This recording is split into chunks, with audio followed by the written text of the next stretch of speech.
হাসন বিধানসভার এলাকার মধ্যে তারাপীঠ মন্দির পড়ছে।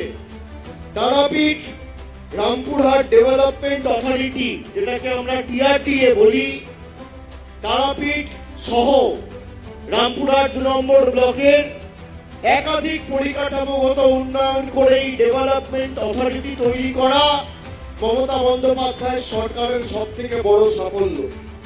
তারাপীঠ মন্দিরে প্রচুর মানুষ প্রতিদিন আসেন। তারাপীঠে শ্মশান, দ্বারকা নদীর উপর সংস্কার হয়েছে, তৈরি হয়েছে ইলেকট্রনিক চুল্লি, নদীর 2 পাড় ধরে সৌন্দর্যায়ন হয়েছে, সাধু সন্তদের জন্য থাকার ঘর তৈরি হয়েছে, সন্ধ্যা আরতির ব্যবস্থা করা হয়েছে। এছাড়া মন্দির সংলগ্ন এলাকা থেকে ডেকুরিয়া গ্রামের মোড় পর্যন্ত 4 লেন রাস্তা তৈরি করা হয়েছে। এর সাথে ব্রাহ্মণী নদীর উপর দুনি গ্রামের কাছে প্রায় 300 মিটার দৈর্ঘ্যের ভাঙলা সেতু নির্মাণ হয়েছে। এর ফলে ভাঙলা গোপালপুরের মধ্যে সরাসরি যোগাযোগ তৈরি হয়েছে। দুনিগ্রাম প্রাথমিক স্বাস্থ্য কেন্দ্র দীর্ঘদিন ধরে করুণ অবস্থায় পড়েছিল। ওই স্বাস্থ্য কেন্দ্রের পরিকাঠামোগত উন্নয়ন, ডাক্তার নিয়োগ করা, বেডগুলিকে সংস্কার করা। আগে মানুষ গেলে সাধারণ চিকিৎসার জন্য রামপুরহাটে যেতে হতো। দুনিগ্রাম প্রাথমিক স্বাস্থ্য কেন্দ্রের উন্নতিকরণ আমাদের সরকার করেছে। রামপুরহাট 2 নম্বর ব্লকে পলিটেকনিক কলেজ হয়েছে।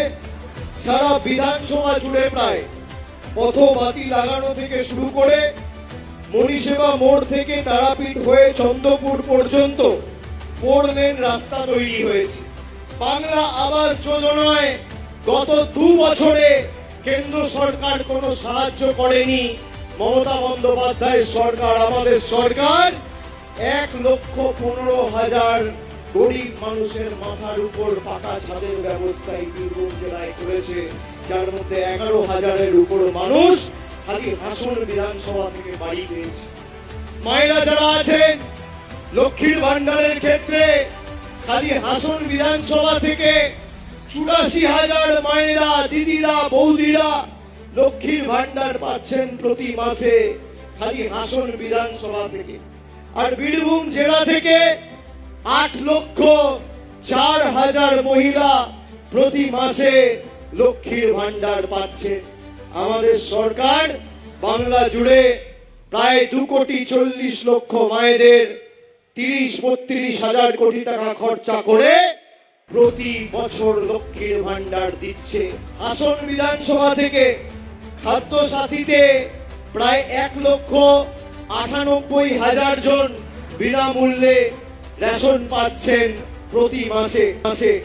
যুব সাথী প্রকল্পে যারা যুব সাথী নিয়ে ব্যঙ্গ বিদ্রুপ করেছিল, বলেছিল যুব সাথী মমতা বন্দ্যোপাধ্যায় ঘোষণা করছে কিন্তু কোনোদিন হবে না, ফেব্রুয়ারিতে ঘোষণা করেছে আর মার্চে টাকা পেয়ে গেছে।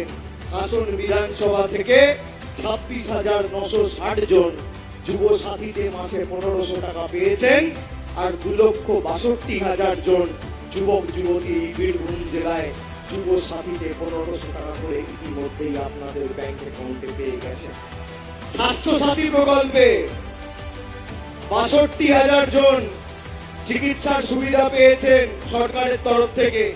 কন্যাশ্রী K1 K2 মিলিয়ে 1,33,147 জন আপনারা কন্যাশ্রীতে উপকৃত হয়েছেন বোনেরা। পথশ্রী 2, পথশ্রী 3 এবং পথশ্রী 4 গত 3 বছরে হাসন বিধানসভা থেকে 62টি রাস্তার নির্মাণ, পুনর্নির্মাণ এবং সংস্কার করা হয়েছে। মোট 100 কিলোমিটারের বেশি রাস্তা, আর খরচ হয়েছে প্রায় 40 কোটি টাকার উপর। এই টাকা আমাদের সরকার দিয়েছে। খালি বীরভূম জেলায় গত 3 বছরে 800-র উপর রাস্তা, প্রায় 600 কোটি টাকা খরচা করে আমাদের সরকার দিয়েছে, যার মধ্যে 10 পয়সার কোনো অবদান মোদী সরকারের নেই।